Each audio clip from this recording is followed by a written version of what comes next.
Assalaamu calaykum waraxmatullaahi wabarakaatu. Daawadayaal ku soo dhowaada wararkii ugu dambeeyay dhinaca isboortiga inaga haya caawa. Waa Jose Mourinho, Manchester United, tababarihii hore ee kooxda Manchester United iyo Saddam Zidane oo qarka u saaran kooxda Manchester United inuu hogaamiyo mustaqbalka.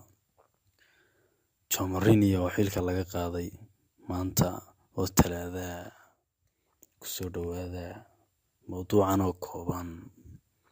Saddam Zidane xilka qaadista Manchester United ay xilka ka qaaday tababarihii hore ee kooxda Manchester United Jose Mourinho ayay soo dedejisay kolkii uu kala kulmay guuldarro weyn kooxda Liverpool 3-1 ay kaga adkaatay, oo hore usoo dhigtay tababaraha in xilka laga qaado oo shaqada laga eriyo, oo maanta oo Talaada uu shaqada sida lagaga joojiyo. Jose Mourinho ayay kooxda Manchester United u rajeynaysaa mustaqbal wanaagsan. Daawadayaasha sharafta leh, fiidiyoska xigeenka kugu soo gudbin doonaa mowduuca oo dhammaystiran. Manchester United iyo Jose Mourinho xilka laga qaaday iyo kugu soo gudbin doona mowduucaas oo dhammaystiran.